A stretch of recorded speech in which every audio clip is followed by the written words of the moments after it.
I have all the giveaways off to the side because we'll try to do some giveaways today. And yeah. Hi, Nils. Everybody's rolling in. I know, I'm 3 minutes early. Also, I got my country music going, but you might hear, hey, Connor, you might hear some commercials because I couldn't figure out how to sign into our Spotify, so it's going to play with commercials. So there's that.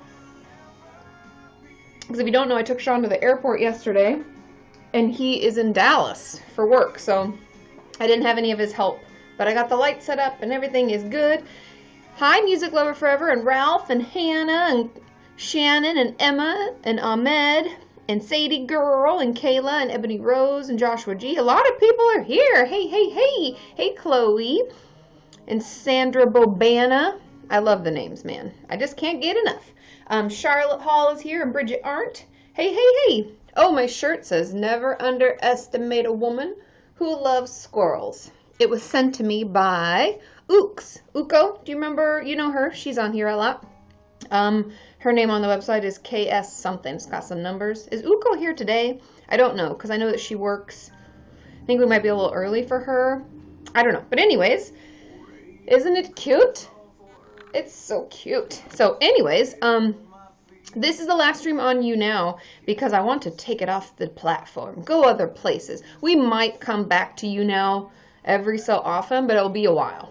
So that's why I'm saying it's our last one. Not because it is officially like, we'll never do this again. But I'll be doing most of them on Patreon, just because I have a limited amount of time, and the Patreon ones are really nice. It's really easy to keep up with chat. It's easy to put the questions in. Yes, we miss the interactive, like, fun, funky things of YouNow, and that's why I won't fully give it up. But anyway, so that's kind of how, that's why this is our last official one. The others, obviously, follow me on Twitter. If any of you wonder where I'm going to be live streaming or when, also follow me on Instagram because they allow you to just go live whenever. So if like I'm sitting at the airport and I'm bored, or I'm at home and I'm like, hey, I got like 30 minutes of time to kill, let's answer some questions. Let's talk to some people. Then I'll do that. So make sure you follow me on those things. Sorry, I've got something on my laptop here. And yeah, that's kind of where we're going to be with the live streams from now on. Oh, Ebony, don't worry. If you can't afford paying, it's fine. I mean, and Patreon, truthfully, even just $1 a month, that gets you into the live streams. You don't have to spend like $50 or $100 or anything like that. You can just spend $1. Oh, thanks, Mickey. I'm glad you like my Snapchat stories. I don't always, I forget about Snapchat. Do you find a lot of other creators doing that? I thought when Insta Stories created Insta Stories, when Instagram did that, I was like, God, you're such a like copycat. That's exactly what Snapchat does. And like, what are you doing? But now it's like all in one place. And so it's easy and I forget about Snapchat. Thanks, Kelly B. Thank you guys so much for the likes.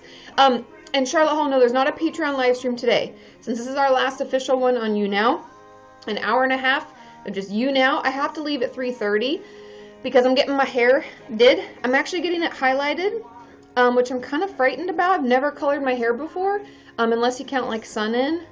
And that's a lie. One of my friends had to graduate from beauty school, and so she gave me like these chunky highlights, but I was like 16. So it's been a long time.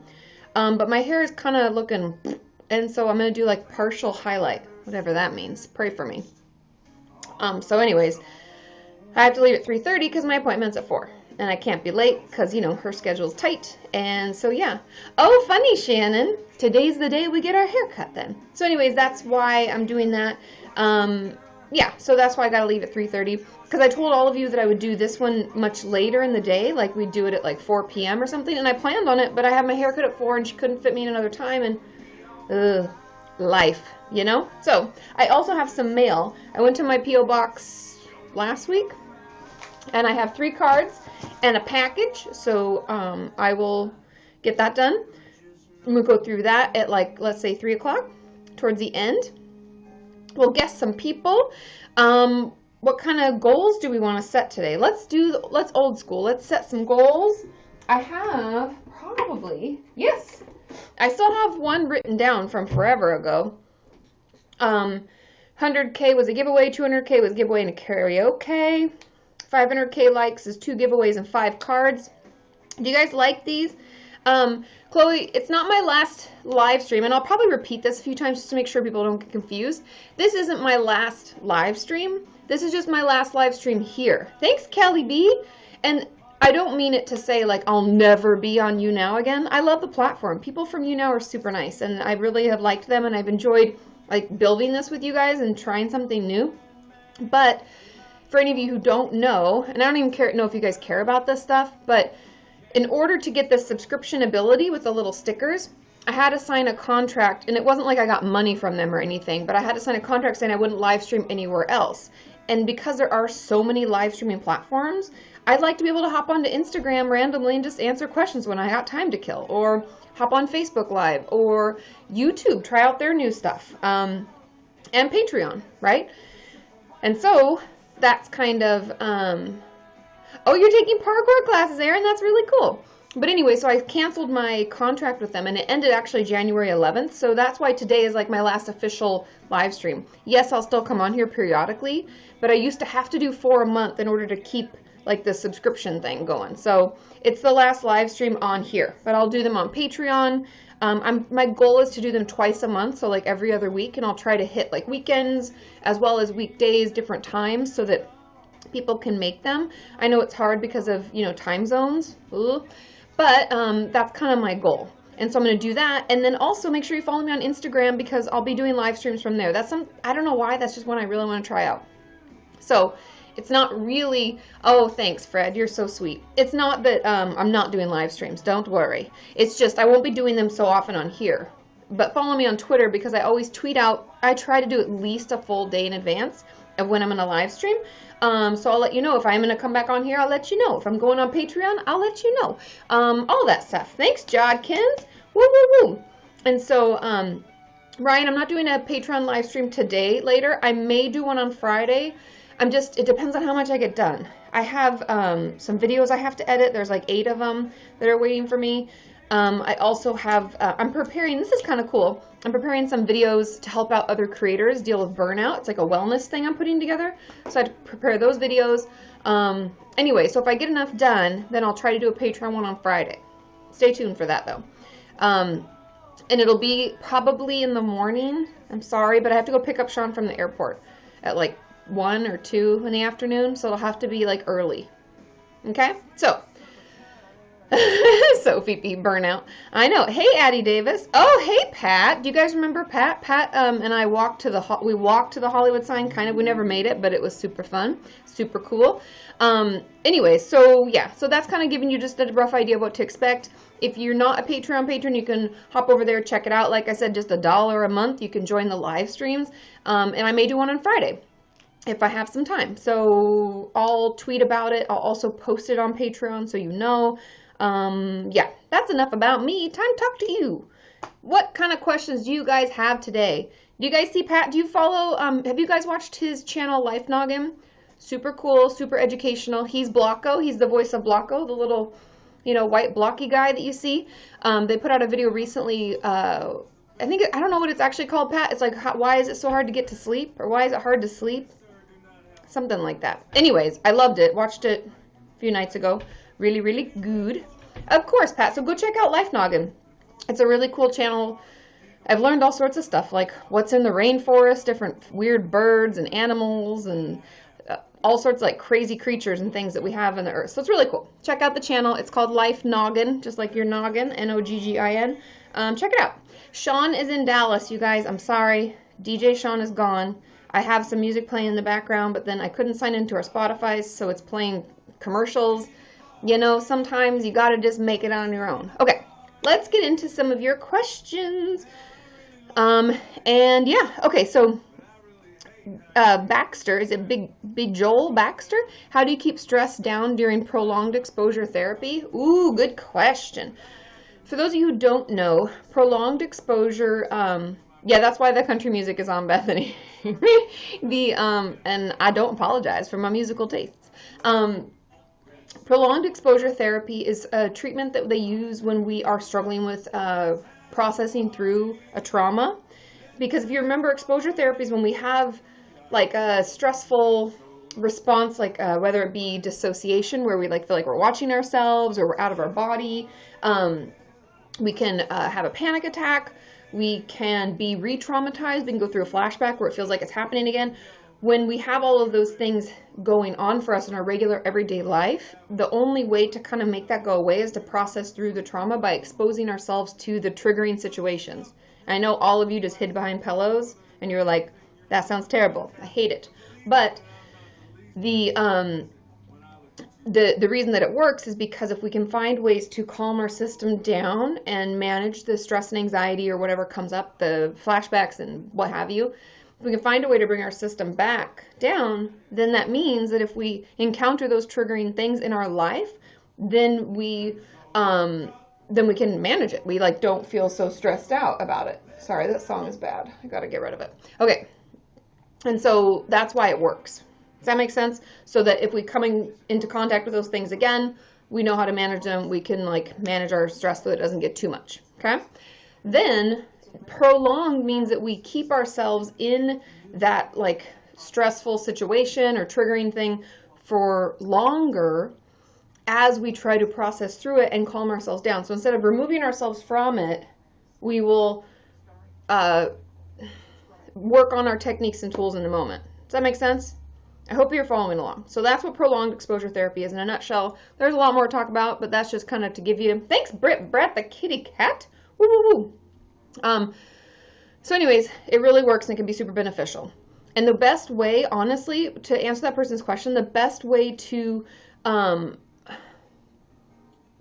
the stress when you're doing it is to, before you even do it, work on your relaxation techniques and ways to make your system calm back down.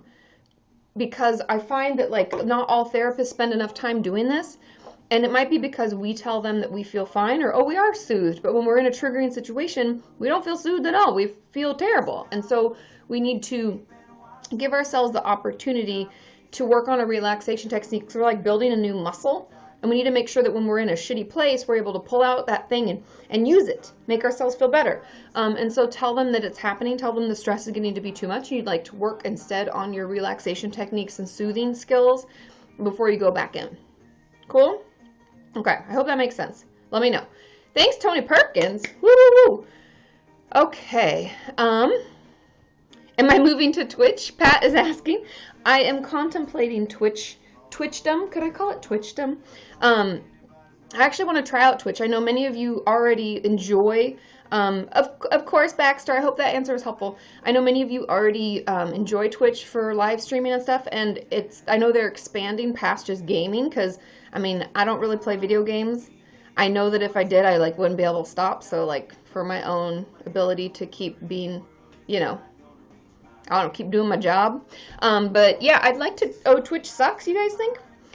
Bins, you'll have to become a gamer. But they're expanding into all sorts of stuff. They have like lifestyle people on there. I know Pat and, is it Ian that does it with you, Pat? But they have their own gaming channel. I know they do stuff on Twitch as well.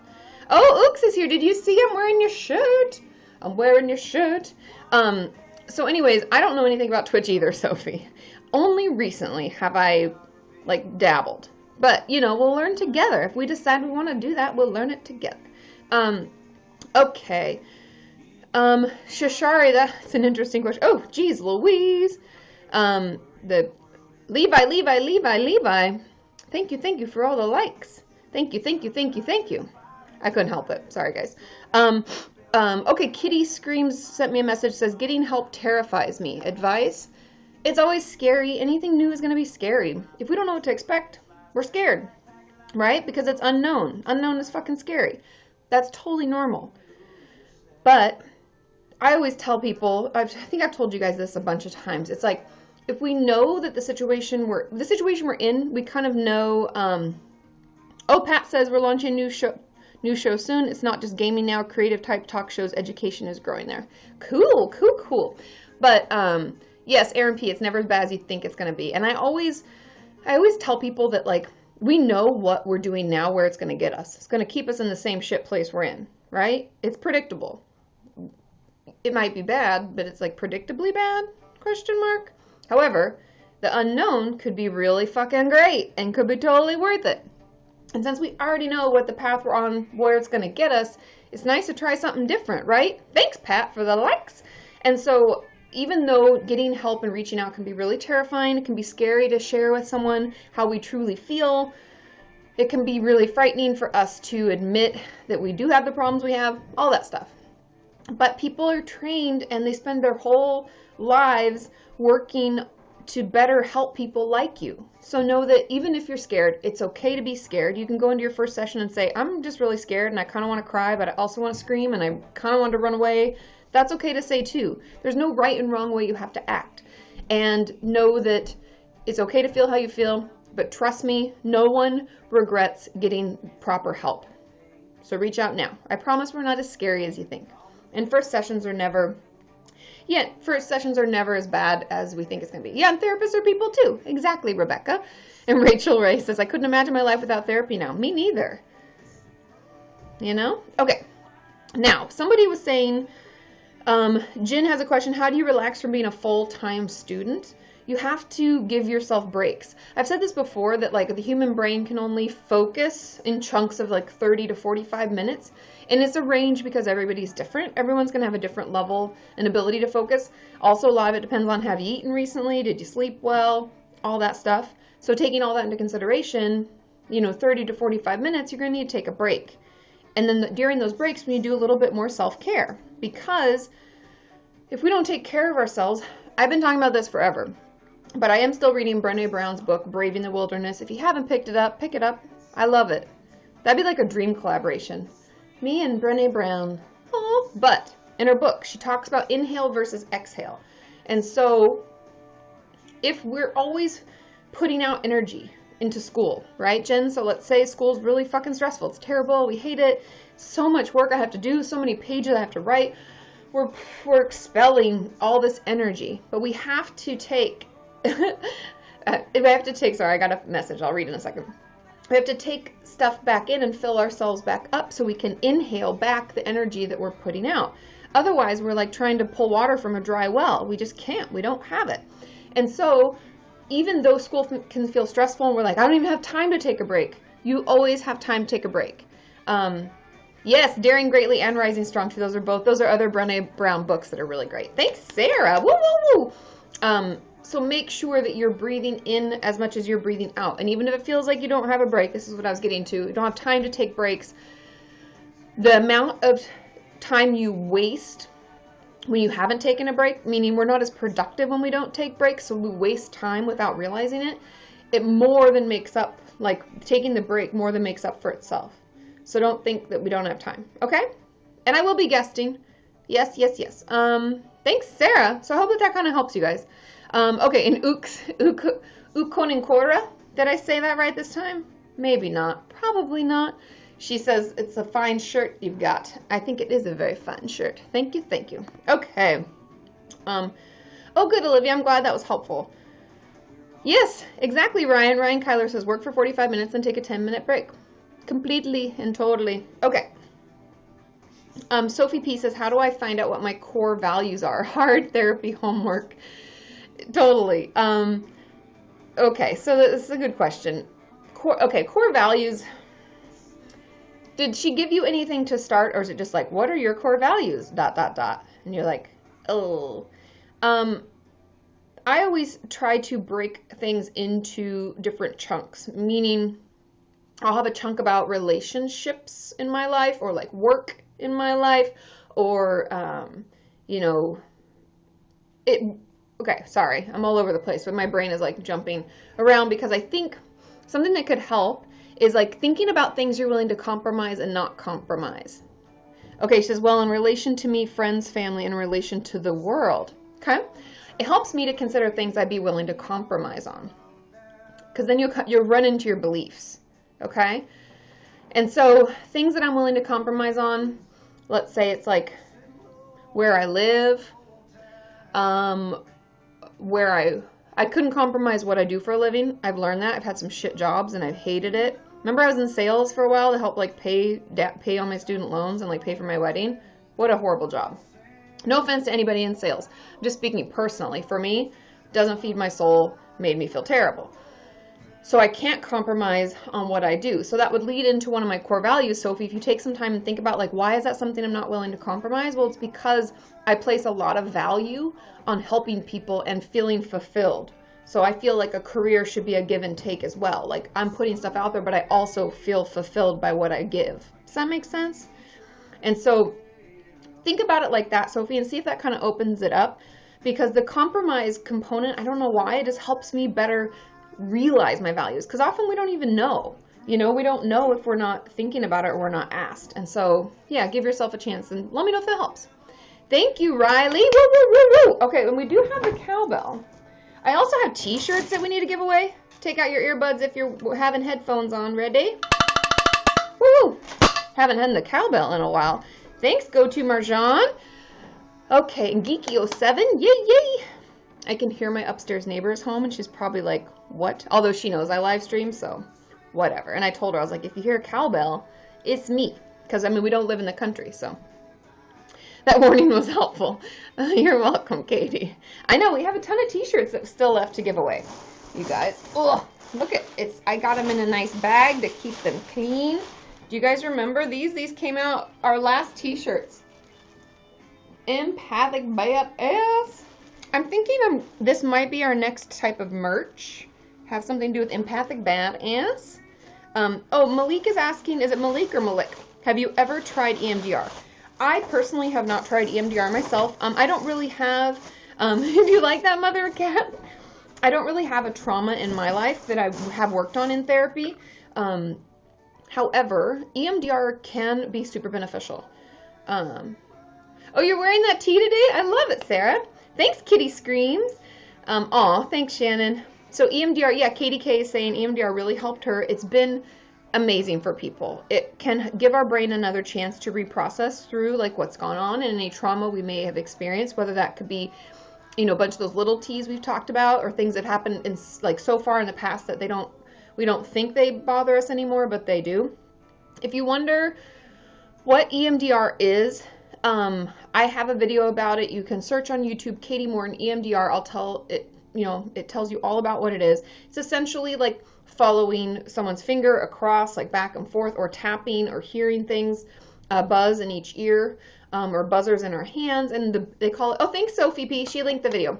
So yeah, it stands for eye movement desensitization and reprocessing, which, that was a mouthful, which they believe is because if we toggle back from left to right in our brain, like, we have REM sleep, like our eyes like, they believe that happens because that's when our brain is processing through stuff. And so EMDR essentially is triggering that to happen again so that we get another chance to reprocess, if that makes sense. EMDR can work, can be super effective. However, if we really struggle with dissociation, we struggle to stay present, it's not that great. And so just be aware of that and know that if you aren't seeing any improvement, or if you struggle to stay present, let your therapist know, and it might not be the best thing for you. And I have that, I have a video about that too. So, okay. Chandler asked, what would you do if a client admitted to lying to you in session? You know how many people lie to me in session and then tell me about it later? A lot. I actually had this happen last week. One of my clients was like, I've been lying to you. I've been smoking pot every day. And I'm like, that would explain the deterioration of your, your positive movement and all the symptoms coming back. Don't smoke pot if you're depressed, by the way, or drink. It doesn't help anything. I try to tell people that, and they still do it. But, sorry, I gotta get my foot down. I don't want to hit my fancy table that's holding up my laptop. When a client lies, it's not upsetting if you're worried that the therapist is gonna be upset. It's not about us. Remember, it's about you. So I ask more questions to understand why the lie happened. Hey, Palm Tree Beach. Hey, hey, hey. So I don't really, what I really say is I ask things like, what caused you to lie? Were you afraid I'd be upset? Or are you ashamed of something you've done? Or, we try to figure out why the lie happened, because I don't want it to happen anymore, right? In order for us to work through things, they need to be honest with me. And so I try to find out why it was there and what happened and all that. And that's really it. I mean, like I said, it happens all the time. It's kind of like expected. The only time it would be an issue is if, like, this had happened with a patient of mine years ago. He struggled with bipolar 1 disorder and a lot of paranoia. And drinking, doing drugs of any kind would like throw him into a manic episode with extreme paranoia. And he had made a contract with his mom, who paid for all his treatment, even though he was an adult, and that he wouldn't do that anymore. And then he kept having manic episodes like every month or two, like crazily, so much so that I was like, I think he has to be in the hospital. Like, I don't know what's happening. And he was taking his medication, and I was talking to a psychiatrist, yada yada. Turns out he was doing drugs a lot. And so, oh, did it freeze for you guys? Am I here? Oh, there we go. Okay. It froze for a second for me. Anyways, so that was really difficult, and that we had to have a conversation of whether or not he was committed enough to treatment to continue seeing me. Turns out he really wasn't. Nothing improved we gave him like 2.5 months to try to get things together, and he ended up having to go back into a treatment center because his mom was like, I can't have you at my house. I can't have you doing it. Like, I can't trust you. And that was more of like a particular situation. But yeah, I know it froze for a while. I don't know why. It wasn't me. Everything else was running fine, like the chat and everything. It was just like YouNow kind of froze. So anyways, I hope that kind of helps a little bit. Okay, now let's answer a few more questions, then we're going to guess somebody. Okay, let's see. Oh, and Chastity's asking, does them lying make it harder for you to believe them from that moment on? Definitely. I'll do more check-ins and I'll ask, but at the end of the day, the thing that is different about therapy than a regular relationship is unlike a regular relationship, I'm not looking to like trust them implicitly because it doesn't affect me, right? It only affects them and their treatment. And I know that may sound harsh, but think about it. Like, you go to treatment, you go to therapy and whatever to get better, to help yourself. And if you don't get something out of it, that's on you, right? As long as your therapist is doing their job. Okay, this is all taken into consideration. You're not seeing a shit therapist and they're actually working with you. So if a client keeps lying to me, I'm going to ask them periodically, but at the end of the day, the truth, what I'm more concerned about is, are they even invested in the treatment? Because if they're lying to me a lot, then that also probably means they're not doing their homework, they may be canceling sessions, they're showing up late, they're wanting to leave early, like all that kind of falls in line with the same thing. And so at the end of the day, unless things improve, we're going to take a break from treatment because they're not really invested and it's kind of a waste of their time and money, if that makes sense. So hopefully that helps. Shashari says, do you ever share personal stories in therapy? My therapist does sometimes, and I'm curious if it's normal. Yes and no. It's completely normal for a therapist to share a personal story when they feel, the only reason we're supposed to do it, this is what we're taught in school, that you share things in therapy when you feel it can benefit the client. So I would share something, let's say a client had recently lost a parent, and I got the feeling that they don't think I fully understand or know how they feel. Thank you, Sarah. Woo-woo! So then I would share that I lost my father. And I wouldn't go into much detail. It'd be more, you share things more to let them know that you've been there too, so they know that it's coming from a real place. Because it's not always necessary for us to know that someone's been through the same thing in order to feel like they get us, but sometimes it is. And when it is, it can be helpful for them to know we've been there too. So that's kind of what that's when I would share. And it is normal, but if they're doing it all the time and you find like you feel like they're spending all of your session like with you talking about them, then that's bad. That's a sign of a bad therapist, and that means that they need to go in their own therapy because they're using your therapy to talk about their own shit. Okay. Heidi says, I have a favorite person thing that people with BPD have, but I don't have BPD. Why does this happen? Any advice? We can have symptoms of BPD. Ooh, sorry, I hit this. We can have symptoms of BPD without having full-blown BPD. It'd be like we can have some symptoms of depression without being able to be diagnosed with depression. So it's the same. So you probably just have a little bit of an attachment struggle, but you don't have full-blown BPD, because BPD isn't just attachment. If you don't recall, like, you can rewatch when did I put that video out? Like 5 years ago? Where I talk about the diagnoses of borderline personality disorder. Exactly, Carly, borderline features. So you can have some, some things like symptoms that sound like it, even though it's not full blown. Okay, one more question, and then we're going to guess somebody. Sorry, I get distracted. Thank you, Sophie P. She put the link to that video if you want to watch it. Oh, interesting. Emily B. asks, what do you think about transcranial magnetic stimulation, or TMS treatment? It was researched and started in Israel, I believe. Anyway, you wear a helmet. There's a lot of different research going on. It's been proven to help with depression and anxiety. Is that right? And they're doing some studies with OCD and some other things. I forget what else I read that they were studying. But the things that you need to know about TMS, if someone's offered it to you, that most of the time now, it's covered by your insurance. But it requires a lot of your time. So I want people to know that it can also be expensive if your insurance doesn't cover it, because you may have to go like 3 or 4 to 5 times a week. So like every business day, you have to go. Oh, we got a new Patreon patron, Paola. Yay, yay, yay. Pull your earbuds out. You ready? 3, 2, 1.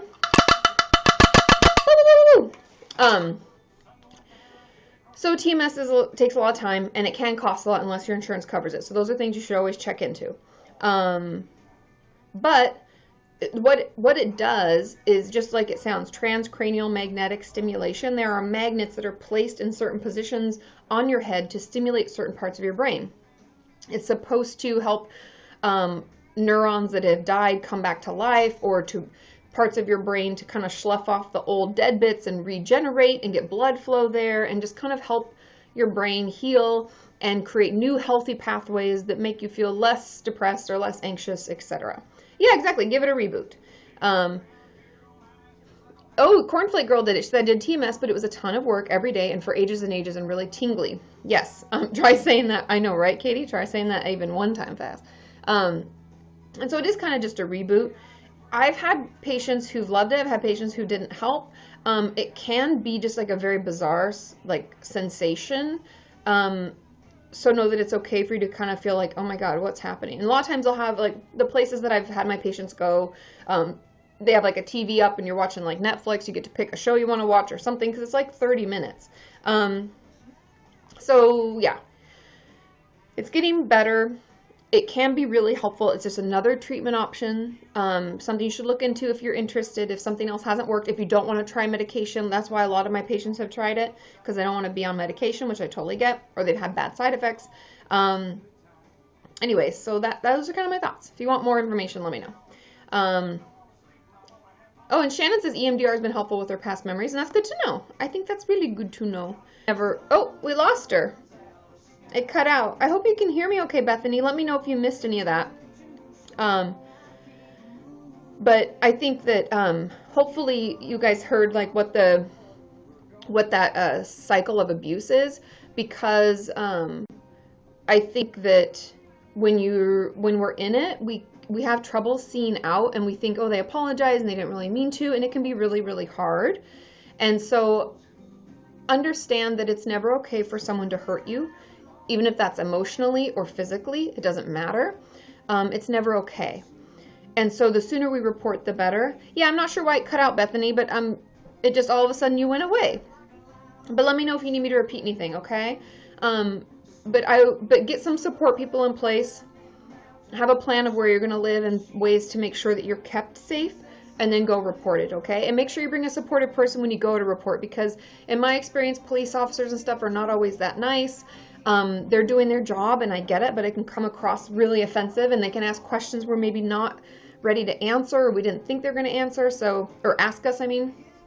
But yeah, make sure that you take care of yourself, get your support system in place, and then report, because I know it's hard to hear this. You don't deserve to be treated that way. No one does. And whoever's done that to you, if anybody's, sexually, emotionally, physically, doesn't matter. Even if someone's just neglecting you, like a parent's not taking care of you, all of that's considered abuse. And it's not something we have to put up with. So use your voice and tell people, okay? And keep me posted. Okay. Layla asks, oh, and there was a question, Beth, I think, it wasn't Bethany, because that's who we had on, but Brittany or somebody, I said, ask it again. Do you remember? Layla's asking, what's the concept of highly sensitive persons? I believe in many ways, and I don't know, It's not in the new DSM. I do not use the ICD unless I have to for insurance purposes, because the ICD is created primarily for insurances. So I'm not a huge fan because it's, I don't know. That's a whole nother story for a whole nother day. But, oh, Rebecca. Thank you, Libby. You're so good. So, Rebecca, if you want to ask your question again, that would be great. But I believe that highly sensitive person is very, very similar to BPD, and a lot of overlap in the symptoms that they give you. And so, therefore, I honestly think they're the same. But I know a lot of people want me to talk about it. I don't believe it's in our DSM. I don't ever remember reading it or seeing it or anything like that. So, yeah, that's just my initial thoughts on it. So you guys want me to do a video on it, I'd have to get a book that talks about it or whatever, because I don't have any, I really am reluctant to just research on the internet to pull, because I could look up what's highly sensitive person and read something from a Tumblr blog, but it's not like credible. And so I always like to toggle between actual books and then adding in people's experience, because if it's not really a thing that I've learned, yeah, I didn't think it was in the ICD, Layla, but I'd have to find a reputable source, other than just people saying they're highly sensitive, because I believe being highly sensitive is a symptom of borderline personality disorder. It doesn't mean we have BPD, but it can mean that we, like we were talking about before, having just, part of it, having some of the, borderline symptoms. Yeah, so that's kind of, thanks, Jamie. Woo, woo, woo, woo. Okay, so I had, yes, I'll try to guest again. I'll try to guest at least 2 more people, because we have a little less than an hour left. And I have some mail to do too in about 20 minutes. Lydia, what do you think about service dogs? I have a service dog for mental and physical. I think service dogs are amazing. Everything from helping people get out of the house. A lot of my clients with depression find service dogs to be really helpful. My clients who have a lot of anxiety have service dogs. And even one of my friends, Molly, she is blind and she has Gallop, her service dog. He's fucking amazing. Everything he senses from her, I don't know, it blows my mind. Service dogs, service animals, amazing. I highly recommend them. If you have the ability to get one, I think it's a great thing. I know he is the cutest dog. Gallop is such a good boy. And it blows my mind, you guys. He's so good. Okay. Ooh, Emily, we got a new Patreon patron. Are you ready? Oh yeah, emotional support pets. Woo, woo, woo, woo, woo. Woo, woo, woo. Okay. Oh, Emily, this is a good question. And has anybody seen that? Was it Rebecca? You guys said her question. Has it come back up? Emily Elizabeth says, my therapist wants me to create a contract around my eating disorder, but I don't even know where to start. Ideas or advice?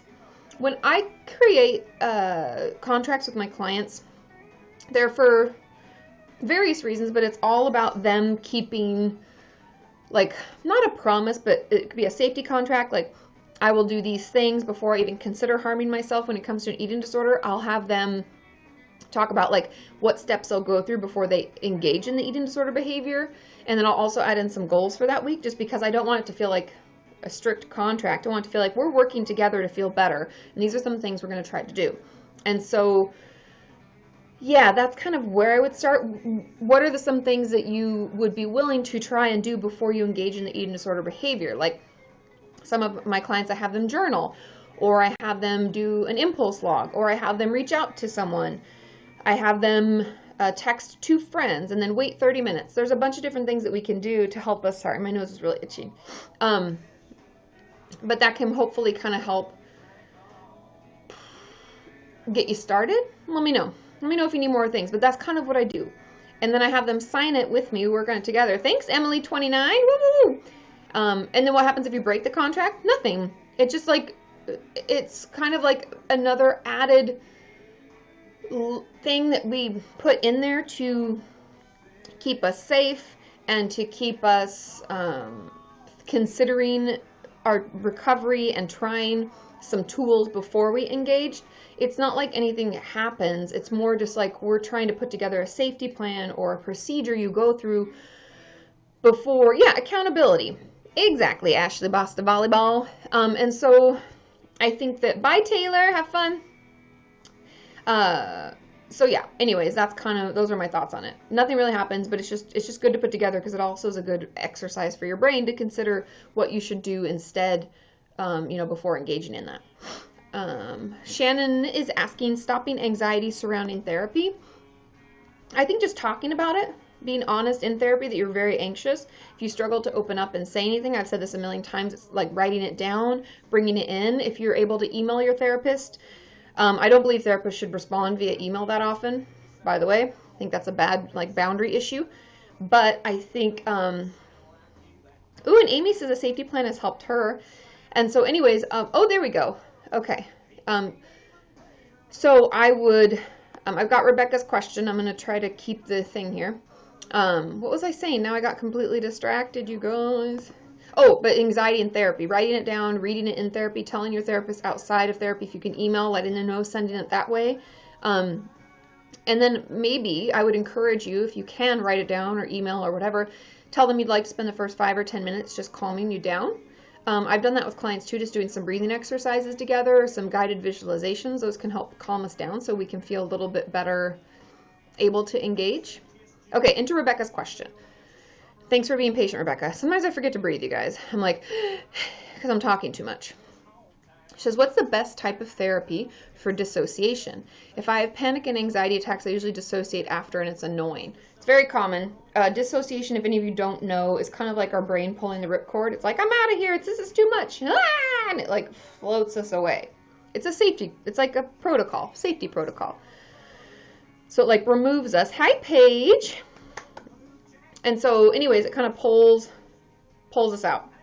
And the best therapy for dissociation, I believe, if it's trauma related, is trauma therapy. And I don't mean EMDR, because EMDR, like I said, doesn't work if we dissociate a lot. Having someone who's a trauma specialist work with us, like Alexa. Alexa, if you haven't watched those videos we did together, she's a very soft, calming, soothing person. Like, she just makes you feel really at peace. And so you need to find someone who does like trauma focused work. Anything from schema therapy to somatic experiencing, which is something that Alexa does, to regular talk trauma therapy, which is the only thing that I personally do in my practice. I'm not certified. I know a lot of therapists can say they do a ton of things. I personally believe I need to be trained and practice and feel good about it before I do it with a client. Everybody's different. Thank you, Wendy. Woo, woo, woo, woo, woo. There's also, oh, Catherine, we got a new Patreon patron. Are you ready? Pull your earbuds out. 3, 2, 1. But there's also trauma-focused CBT, and there's just a ton of other things. DBT can also be really helpful during the time when we're processing it through. That's just kind of an idea of what can help. Everyone's going to be different. There's not a treatment for dissociation, although working through the trauma inevitably makes it go away. So we have to find a treatment that works for us.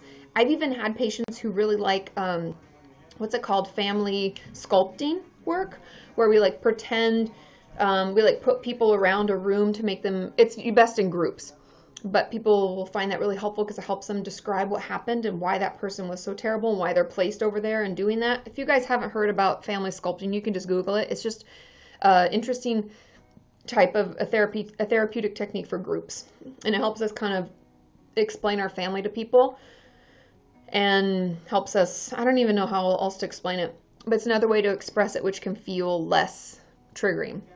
So art and music therapy, don't count that out either. That could be helpful too. So anyways, group, nope, runs away. I know, Sophie B, a lot of people think that like, oh, hey, Jennifer S., I'm glad you're over from YouTube. Yay, yay. And if you are at YouTube, if you wonder why I'm not answering your questions, it's because we're on YouNow. This is our last YouNow live stream together. So come over and chat with us. Okay, okay. Let's see. Yeah, and Bad Wolf says music therapy is extremely helpful, and I believe it because it gives us another way to express things that we can have trouble putting into actual words like writing or saying out loud. But music and art can give us another way to express all that we're feeling. Okay, Impromptu Hill says, how does the internal family systems work? My therapist said that if you ask them what they are there for, the answer will come to you. I'm confused. If you ask them what they're there for, the answer comes. I'm not really sure what your question is. How do internal family systems work? Are you talking about like the family dance, like how each person plays their role? Trying to figure out who plays what role? Or, Let me know what you think. Let me know if that's a question. Thanks, Emily. Woo, woo, woo. Oh, all the horsies. Rebecca T's asking, thoughts on therapy more than once a week. I think it's amazing. If you need more support, you need more support. There's no shame in it. I believe, and this is just these are my thoughts. Take it or leave it. You can, like traditional therapy is once a week, period. Then if we need more support, we go to twice. But moving to 3 times a week, I believe is the maximum amount we should be in an outpatient treatment setting before considering a day program or inpatient. 3 times a week, I believe, means that we really need a higher level of care. We're just kind of waiting until we get there. That's what I do with my patients, because I feel like that's a lot on an outpatient therapist when you might need help like in a more 24/7 or like 8 hours, 3 days a week or something. You need more care. That's what, needing 3 times a week or more means to me. So I don't think there's anything wrong with having therapy twice a week or 3 times every once in a while when we need a little extra support. But if you find you're always needing 3 sessions a week and there's no plan for going down, I would consider a day program or some higher level of care, adding in a group, because chances are you just need a little more support. Valeria, if you'd ask your question, I could have seen it and answered it right now.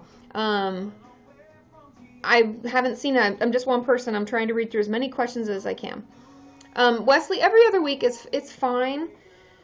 I think, and these are just my beliefs and thoughts, and I don't know if there's any research to support it. It's just what I have questions, what I think based on what I've seen. I think every other week should be reserved for those of us who are kind of titrating out of therapy. Like when I see my therapist, I'll go once a week for, let's say, 2 or 3 months.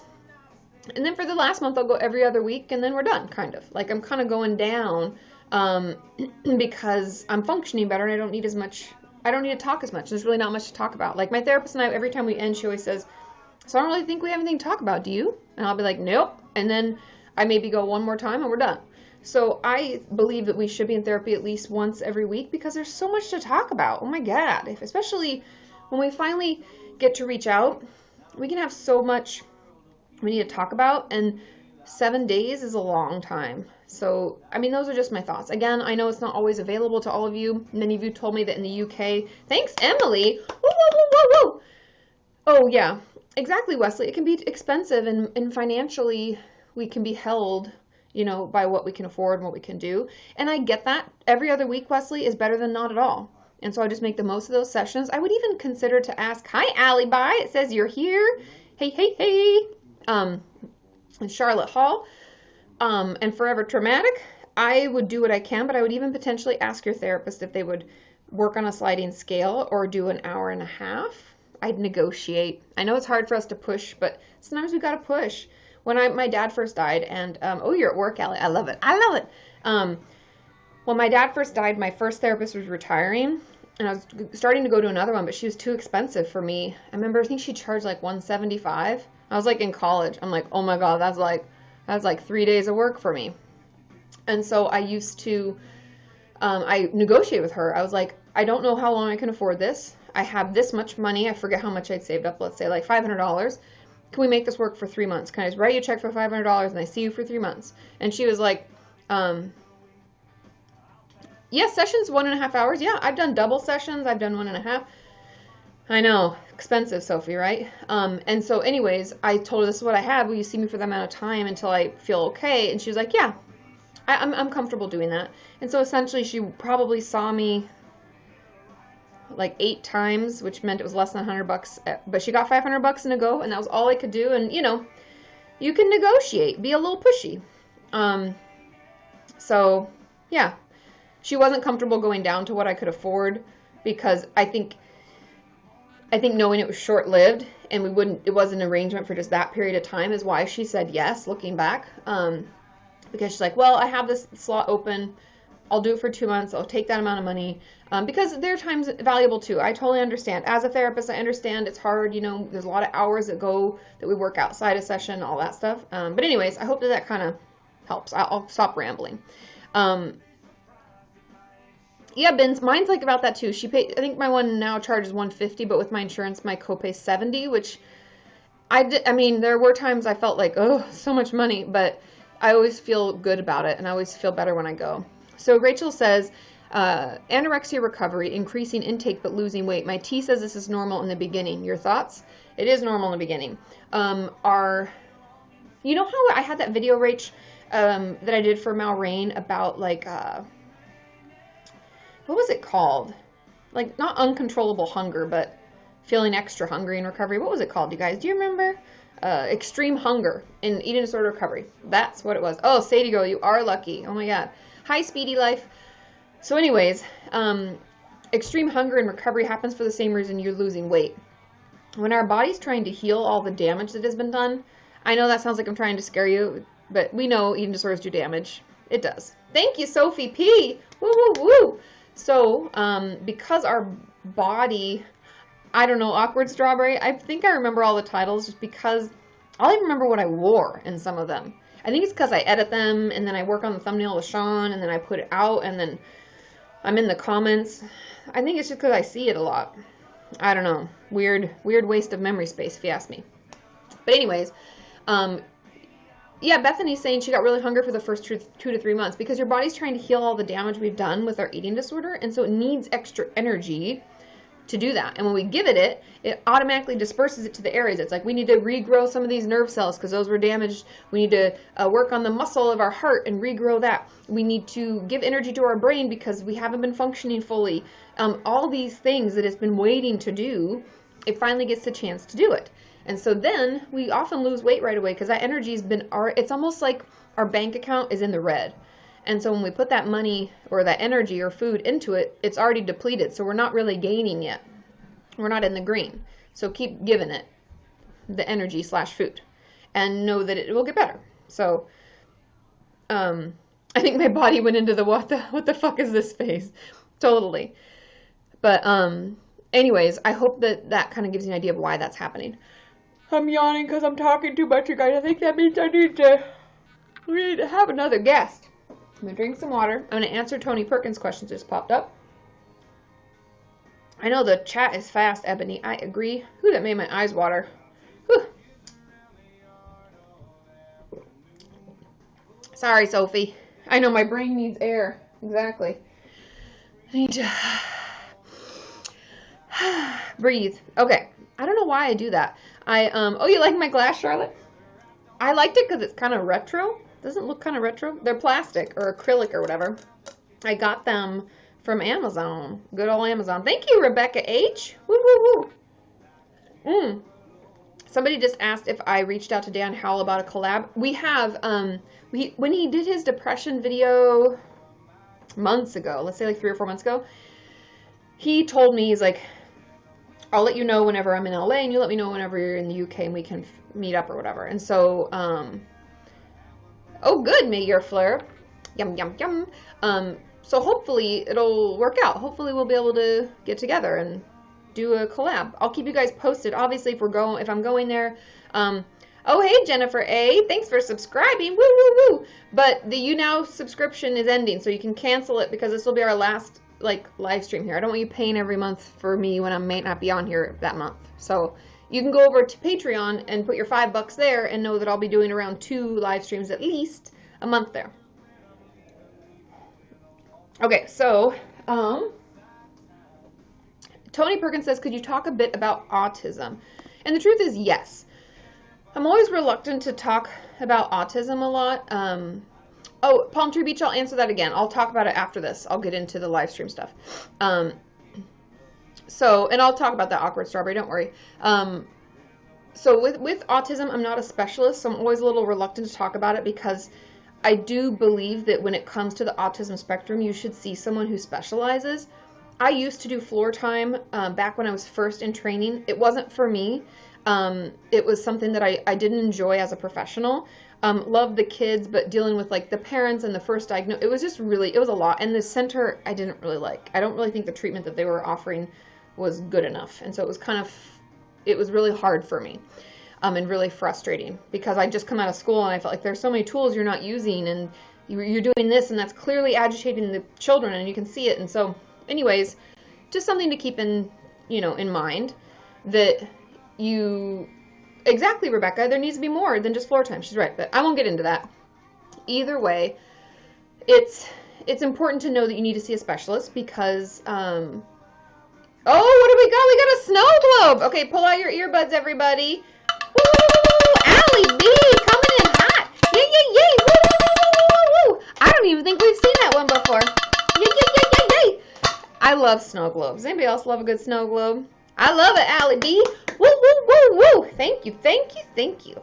I know I am going to miss these, so we won't do, I know I tried to do a warning. Anyways, back to the autism thing, Tony, I think that working with a specialist is key. Rebecca, floor time, it's been so long since I've done it, you guys. It's essentially working with children. I just have to, I don't want to mess it up because there's also like AB treatment. And so it's part of like there's a certain model it's based after. Oh, you guys, I'm gonna have to look it up. But it's like, essentially you follow developmental stages with them, and there's certain things that you do in play on, and they call it floor time because it's on the floor. I'm not sure if somebody knows more and can remember exactly. I just don't want to miss, because there are certain stages you follow along with children as they develop, and it's a developmental model. I remember that. And there's certain things we do at certain times. I'm just not going to remember them. I don't know if they're like necessary. I'm not going to remember them in order is what I'm worried about.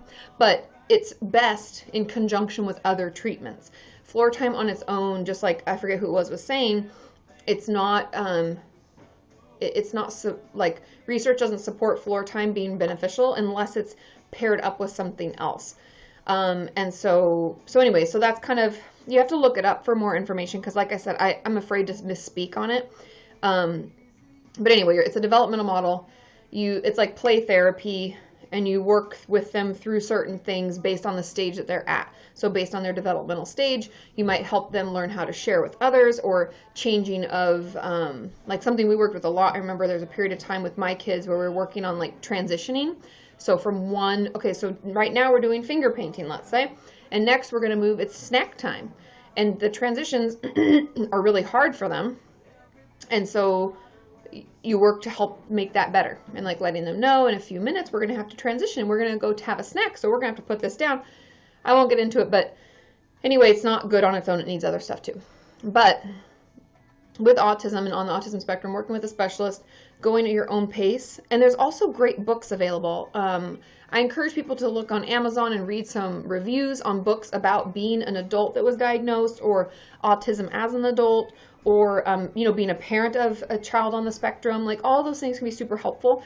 If you are a parent of a child on the spectrum, I would encourage you to join a support group, or at least online on Facebook or something, so that you have somewhere to go, because a lot of parents, I remember, would feel like they're terrible parents and they're doing a horrible job. There's all sorts of stuff. And so making sure you know you're not alone, and it's just really trying, and we have to learn, all that stuff. But Tony, I don't know if there's like a specific question I can answer. That's just kind of like about it. Finding a treatment that works for you, knowing that there are going to be things that are always hard for you, and that's okay. We can work with ourselves instead of against ourselves. And self-soothing is really important. Finding things and ways to self-soothe yourself, like whether it's putty in your hand or a fidget toy, or anything, taking a break from people. There's all sorts of different things that can work. Weighted blankets are really helpful. Yeah, so anyways, yeah, Dan the Newfie Man says distract and self-soothe, and I agree. So anyways, that's kind of, those are just some of my things. Okay, Katie K is up next to guest. Yeah, Leah loves the weighted blankets. I've actually thought about getting Sean and I one, because it's supposed to help you sleep better, just more soundly throughout the night. There's one called, hi Katie. Hi. Did I miss How something? are you? Nope, I was just chatting. Oh, okay. So I just had a quick question. I wanted to know what the different levels of care were, like IOP and PHP. Somebody tried to explain it to me once, and I just didn't get it. No, I don't think people explain it very well, because even the name. So IOP, for those of you who don't know, is like intensive outpatient program. So keep that in mind, because outpatient is the key word. PHP stands for partial hospitalization program. Okay. Okay, so outpatient versus hospitalization. But in practice, this is why it gets confusing. PHPs aren't always in a hospital. A lot of times they're in the same treatment center as the IOP. And the difference really is amount of days and length of days. Okay. So IOP, IOP and like I don't even know what else is going on. Yeah, so so for those of you who aren't aware of what we're talking about, like an IOP and PHP are what I would consider like day treatment programs. And these programs, you don't have to live at the house necessarily or anything like that. That'd be like inpatient, at least from my experience. Some people have PHP in where they live, but that's not how it works, at least in California. An IOP is usually like 3 to 4 days a week. And they're like for chunks of time, like 3 hours here or 4 hours this day. And it's usually in the evening so that you can still work or go to school or whatever during the day. Is that kind of what yours is going to be like? Yeah, I think so. Like I was supposed to start it because I don't know if you remember, I went down to Disney for the college program, and I literally just got back like a week ago. And so I was supposed to start when I was down there, but like it just didn't work out. And so now I'm trying to start it again. And so Okay. literally had no idea what was going on. Yeah, you're like, what is this going to be like? And it usually means that like it's a one-stop shop. So when you're in the IOP, you still see a therapist there and have your therapy session while you're there. Not always, but that's how it worked with the one IOP that I worked at. And then the psychiatrist will come in every so many weeks and you can make an appointment there. So it can be like your one-stop shop for whatever you need. Mine was an eating disorder treatment facility, so it was like, Yeah, that's what I'm going to. so you eat meals there as well. And with the IOP, it's usually lunch or a snack is when you come in, depending on when the day starts. And then you have dinner and your snack and group, and you go home around like 7 or 8 at night. So that was what mine was. But IOP is usually like, sorry, we have a bull. Okay, hold on, you guys. Okay, I'm sorry, you're gonna have to go away. I have to block somebody and report them because they're being a turkey. Sorry, hold on. Okay, and they're being a bully. Okay, report user. Okay, done. Anyways, they're gone. Don't worry. So that like is 3 to 5 days a week, but usually like it's only for portions of your day. PHP on the other hand is like 5 days a week at the least, usually like 6, and it's for most of the day. It's like the step before you go into like live at a treatment facility. So if you were able, like the ideal scenario, let's say you're really struggling, your eating disorder is like going crazy, you feel terrible, you go into a treatment center, you stay there for like a month or two, then you come out to a PHP program where it's like, let's say 9 a.m. to 8 p.m., like for 5 days a week. Then you step down from that for like a month into the IOP, what you're doing, and then back out to just see someone like me and a dietitian once or twice a week. So that's kind of how it steps down. Does that make sense? Does that clear anything up? Yeah, it does. Because I know it's confusing because the terms don't always make that much sense. Yeah. So yeah, but that's what it is. And I'm glad you're going. I know you're probably scared, and it probably is like, I don't want to, and this is fucking awful. But I truly think that the best thing about going into treatment like that is that you get groups. And even though people are always like, oh, groups, no thanks, you learn so much about yourself in those. And it's like, I don't know.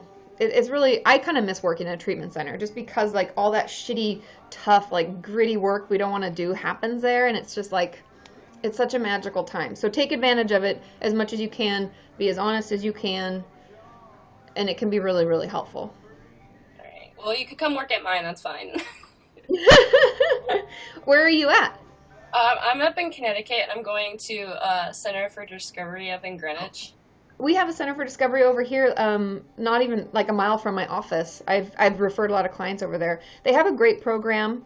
It just depends on, like, if you don't like your therapist or they pair you up with someone you don't get along with, let them know, because a lot of it depends on that, like your connection with your treatment team.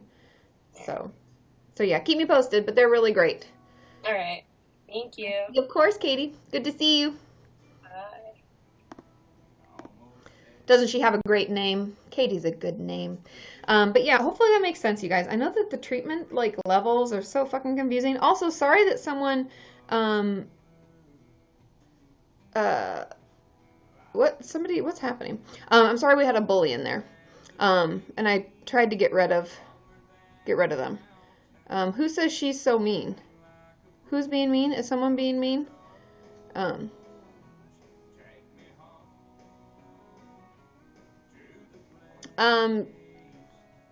Jai G, you said I thought I was nice, but Logan shows how mean I am. And I don't have time for this. Sorry, you guys. I don't have time for it. So hooker's gonna hook. Sometimes I just don't have time for people. I know. I'm sorry. People can be upset about my Logan Paul video because I was like, I think people should distance themselves from him.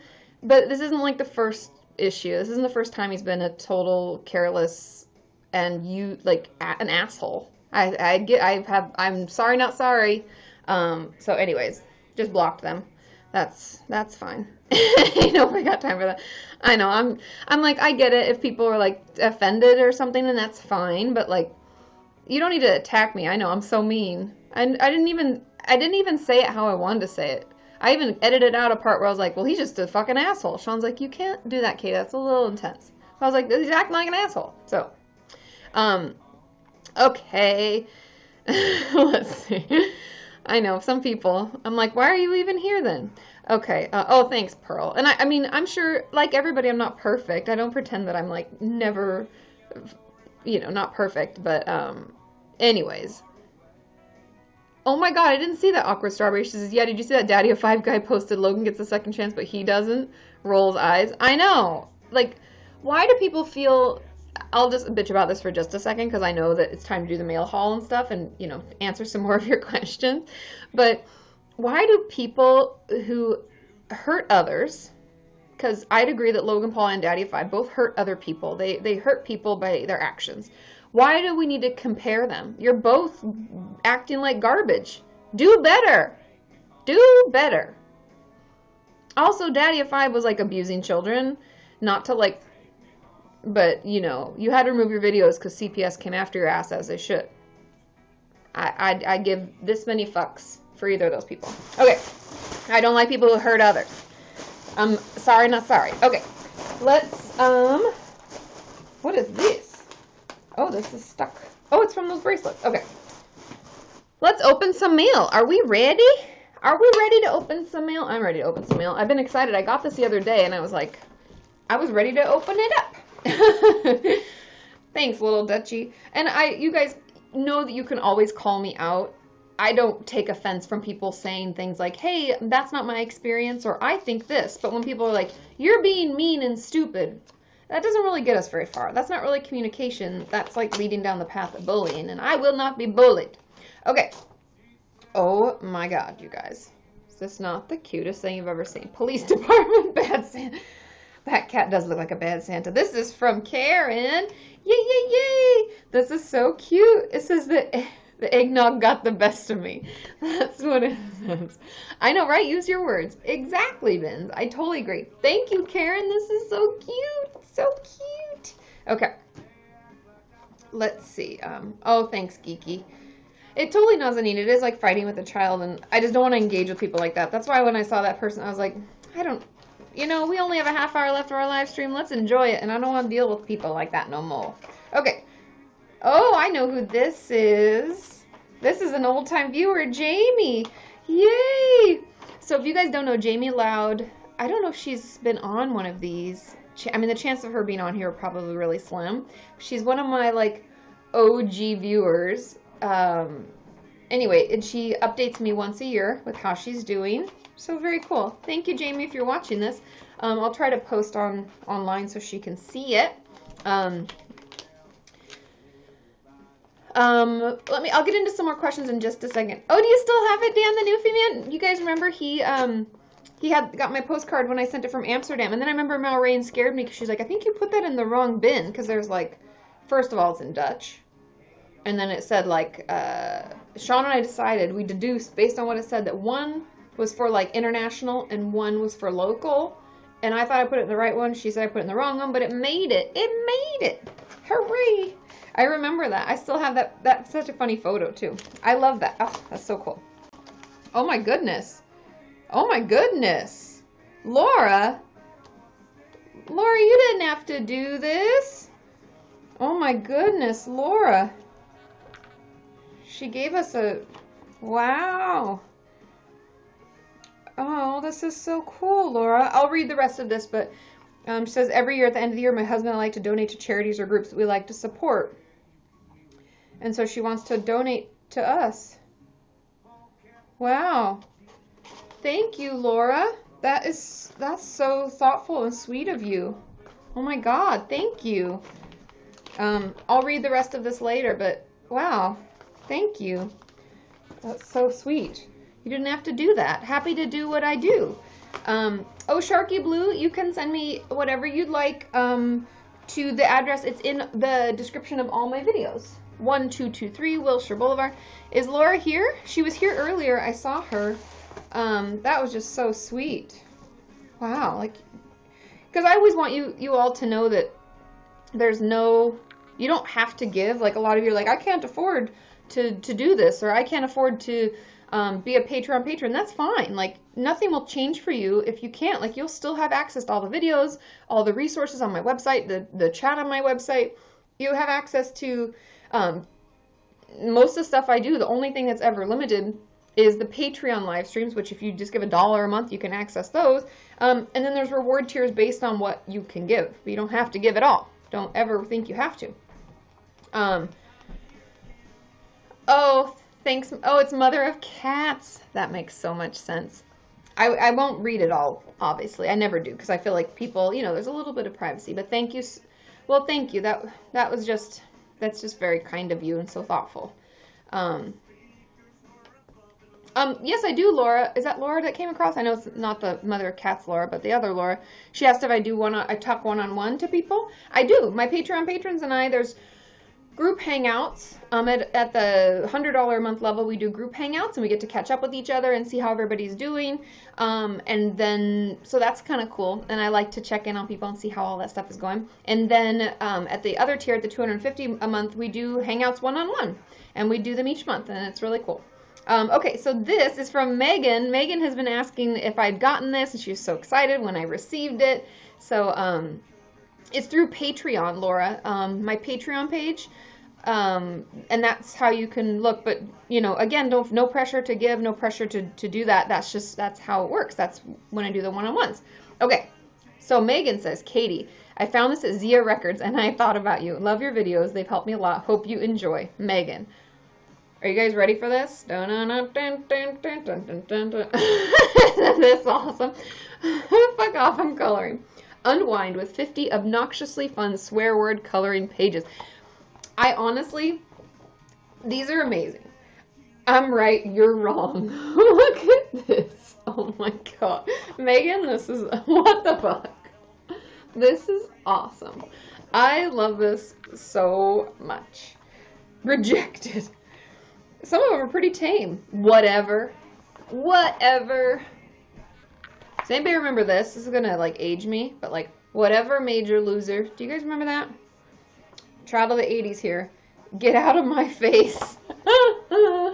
Fuck off. This is awesome. So this will go in the, I feel like it should, unless Megan wants me to keep it myself, which I'm happy to do, but I always put these into the giveaway bin, which we will still be doing giveaways. Don't think that just because the live streams aren't on here that we won't do giveaways.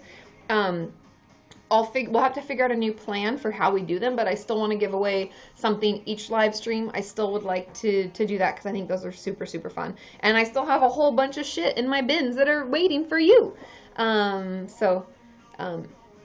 Keep it, it's yours. No, but I think it was...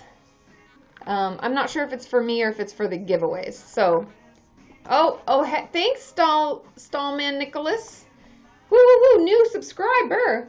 Okay, but just so you know, any subscribers, you might want to not have a subscription because I won't be on here as much as I usually am. I'll be doing live streams on Patreon and Instagram and all that stuff. Oh, so people were asking, okay, here's a couple things. Yeah, don't subscribe here.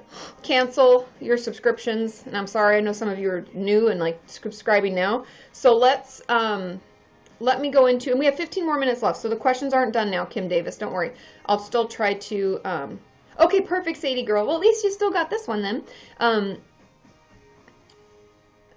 Yes, Carly. Okay, I'll tell you about the live streams and why I say this is the last one. But before I do that, everybody's asking about diabulimia.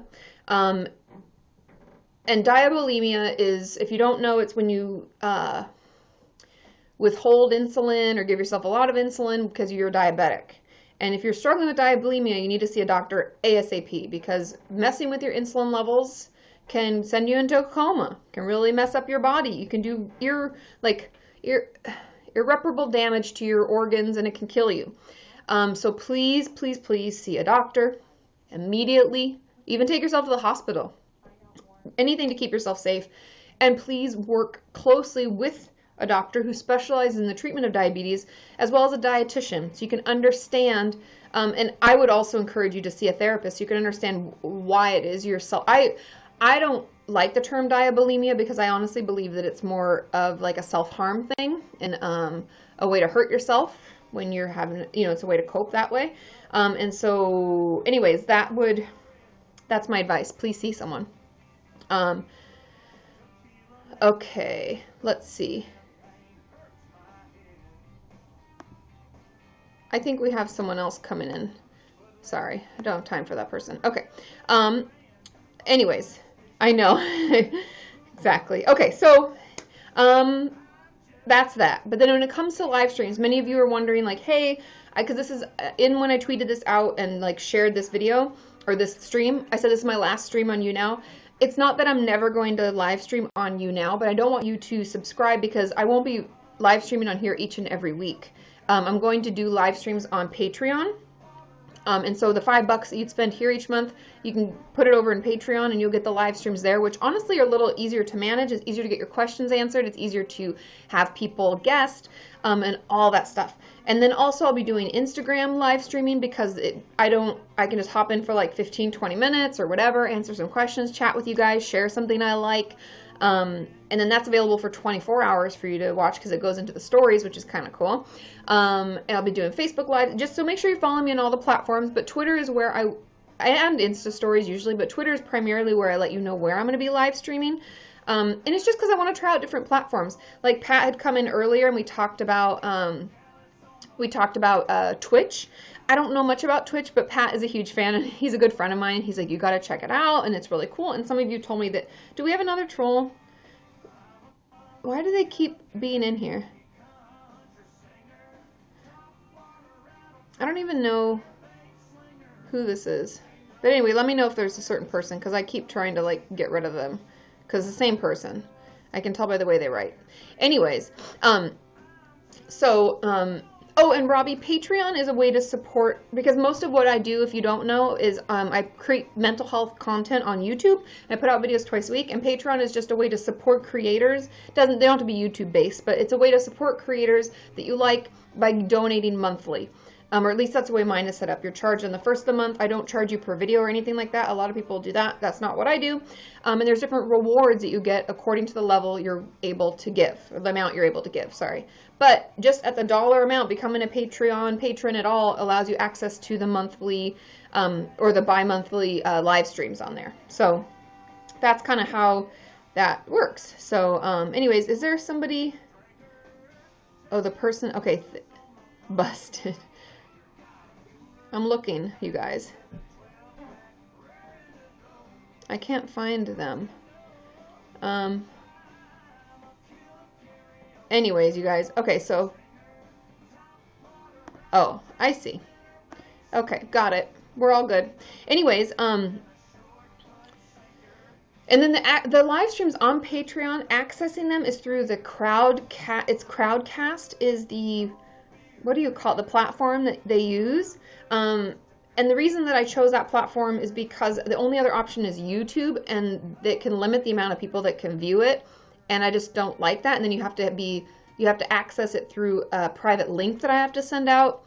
I just didn't like the way that worked. So the Crowdcast is supposed to be embedded within the Patreon app or on your desktop version, where when I go live, it sends out a post. It like should notify you if you have your notifications turned on, that I've posted that there's a live stream, and you have to click the little orange embedded link. It's not, you don't click like the post itself. It's really weird. It's below the text, and there's a little orange link that says like access live stream, and you click that. Yeah, that's the thing, Mir Fleur. The YouTube way makes it a hassle, but I know that a lot of people have had trouble with Crowdcast. Okay, cool. Geeky says, yes, it does, Katie. I get the email, and then you click the link. Perfect. Yeah, and you can get Crowdcast through the App Store. It's free. You download it. And then it's just awesome because it's worth, because I think, I forget how much it costs. I think I pay like $50 a month to use it, but it allows us to not have to go through the YouTube thing where it could limit the amount of people who could view it. And then it gives you a little bucket where you can put your questions, so your questions don't get lost in the chat and you have to keep asking them. It's really cool. So anyways, I think it's totally worth it. Hopefully you guys like it. I know some of you had trouble. Okay, and Ben says Crowdcast. Thanks, Jamie. Woo-hoo. Crowdcast is not on Android yet, but it's great on a laptop. So if you have an Android phone, I'm sorry. I guess it's not available yet, but I do mine on my laptop. So anyways. Misguided Ghost, I do have that on my list. I don't specialize. Oh, that's an interesting question, Laura. Hold on. Misguided Ghost says, are you planning on doing any videos about ADHD or ADD in women? The symptoms seem much different. It is on my list, but I was hoping to talk to a specialist, and we've had trouble coordinating our schedules, but I haven't forgotten. It's still on my list. Let's see. Yeah, Sadie Girl says, yes, on laptop it works, but not on the Android. Oh, Annie Meek says, how do you know if therapist is the right one for you? I have a whole video about how to find the right therapist, I think it's called. But the main basics, like how you know if the therapist is good, is if you like them enough, you think they're pretty cool, pretty nice, decent, and you feel like they hear you and they're on your side. Those are the really important things. And trust me, I know this sounds like so hokey-pokey, but you just know. It's like anything. Like you just know when someone's really helping you, really liking you, and you just feel that connection. It's like a click, like with a new friend or a boyfriend or girlfriend or whomever. It's like you feel it with people, and you'll feel it with a therapist. So Laura W. had asked about severe pain when you're eating. If any of you have severe pain at all, please talk to a doctor. I could talk about the psychosomatic, meaning it's like, you know, people say it's all in your head. There really is a lot of evidence to support that we can have pain associated with our mental health. Duh. Health in general, mental and physical, are connected. Hello.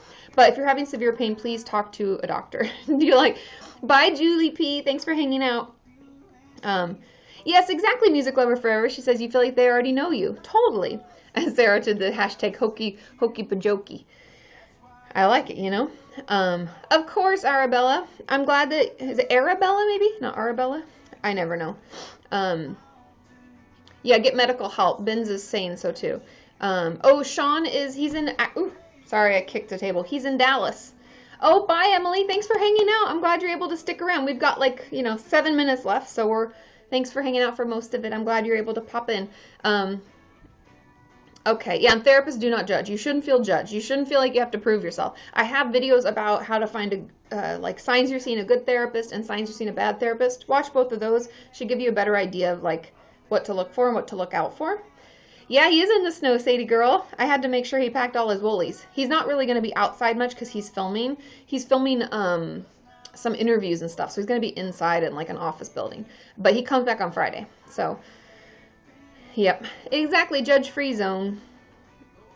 Okay, let's answer a few more questions, you guys, and then I got to scoot to get my hair did.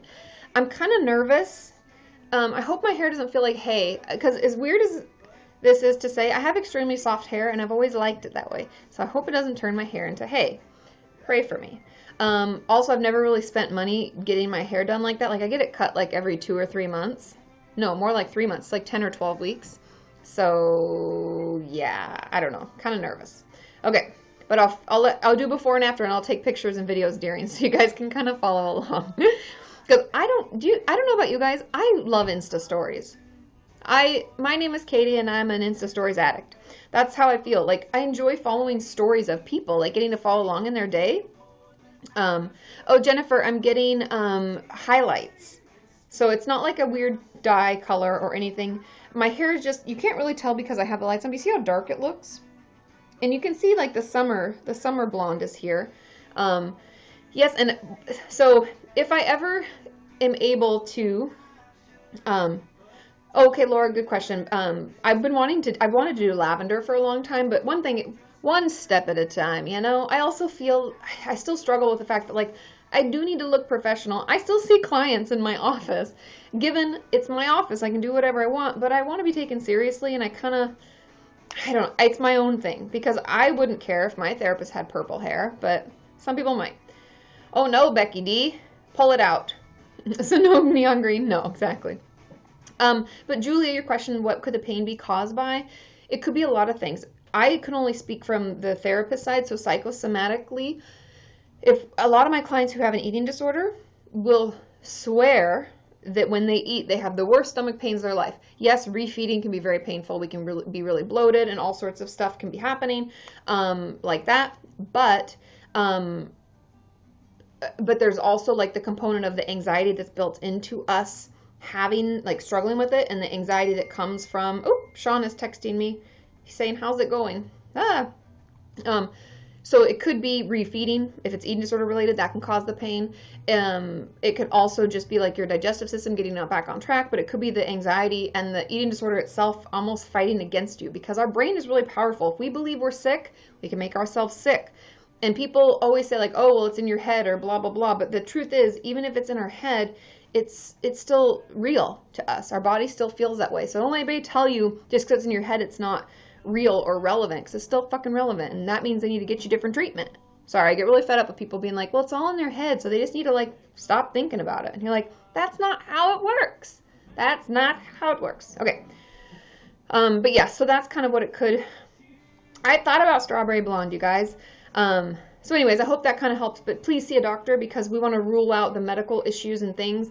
Because I've had clients have issues from everything from kidney stones to IBS, which is irritable bowel syndrome, to, what was the other, ulcers. There's all sorts of reasons that our stomach can hurt when we eat or don't eat. Hi, Megan. I am good. How are you? So yeah, exactly. Pain is pain. Totally. Yeah, appendix. Totally, Mother of Cats. Thanks for bringing that up. Appendicitis can cause extreme stomach pain. Okay, so what else were we going to talk about? Oh, Jamie had asked if I'm doing a Patreon live stream, and I might, as always, I'll post ahead of time. It depends on how much I get done today and tomorrow, but it will be in the morning on Friday, which I know kind of sucks, but I have to pick up Sean at the airport at like 1:30. Oh, okay, appendix is removed. Okay. But anyways, stay tuned. I'll tweet about it. I'll post on Patreon, and it would be Friday morning, if anything, just because of scheduling. So hopefully I get to see you then. It'll probably be about an hour long, not an hour and a half. I'll have to see what my schedule. I have to get some shit done, you guys, so I got to focus. I'm going to actually work tonight. For those of you, spoilers, do you know that I did... I've been doing this. It's kind of a cool exercise. It's part of my inhale, which it's work. Oh, sorry. It's work, but it's still part of my inhale. I've been working with Thomas Sanders a lot to psychoanalyze cartoons. I know that sounds really geeky and weird, but it's super cool and fun. And so I'm working on one of those right now, but he has deadlines, right? So I have to get things done. I have to get things done at a certain time for him because I don't want to hold him up, right? And so I'm working on a new one now. I can't tell you what because it's a surprise.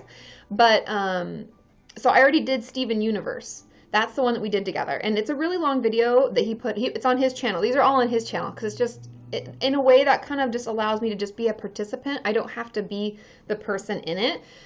Although it might be fun to act in one of them because his are like scripted and stuff. Even though I don't, I don't act or anything.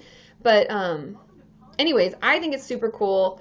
I geek out about it. And so the one that I'm doing, if you follow along on like my Snapchat and Insta stories and Patreon lens, I'll probably snap some of it, maybe like a little clip, and you can try to guess which cartoon it is. But I'm working on that now. And so that's something I need to do this evening, as well as just some like edits and stuff. So yeah, Steven Universe is awesome. So anyway, that's what I'm working on. And so I'll try to get that done this evening because I told him I'd get it done by this Saturday, and it's quite a few episodes. So I gotta his channel is just Thomas Sanders. Here, I'll put his name here. Okay, and you can find him. He's so cool. Okay, so Stallman Nicholas says, any advice on getting past reparative therapy? I've seen psychs for years with no help. Scared I'll never be normal again. It can be a lot of work. And the thing is, I would encourage you to consider other types of therapy. Reparative therapy isn't the only option available. And if it's like trauma-based, which usually that's why they recommend reparative therapy, but it could be a bunch of different reasons, I would encourage you to try out potentially somatic experiencing, schema therapy, working with a different trauma specialist, trying out a different therapist in general. There's trauma-based CBT, even DBT can help. I would encourage you to try out a different type of therapy and see if that's what's been like kind of holding you up. Because I find that often when we feel stuck or we feel like we're never going to get better, it might just be that we need to try something different because everybody's different, right? That's the problem people usually have with, like, scientists hate therapists. I thought about making a video about this because scientists hate therapists a lot, and in many cases because it's not black and white. You can't take, all these numbers and deduce people down to, well, she acts like a 3 and she acts like a 7 and that's just how it is. No, people change. People are different. There are a lot of factors that contribute. And so maybe considering, trying something different because maybe the one thing you're trying just isn't the right fit for you. Does that make sense? I hope that helps. Thank you all so much for hanging out with me. It was great to see you. It was great to reconnect. And like I said, you can still fan me on YouNow. But if you are subscribed, make sure you cancel. I don't want you getting charged for another month when I may not be on here this month. I don't know. I might be on here once. Who knows? But just make sure you're following me wherever I am on social medias because I will tweet about live streams. I'll let you know where I'm going to be. And then we can hang out. It'll be fun to try different platforms, and you guys can let me know what you like most.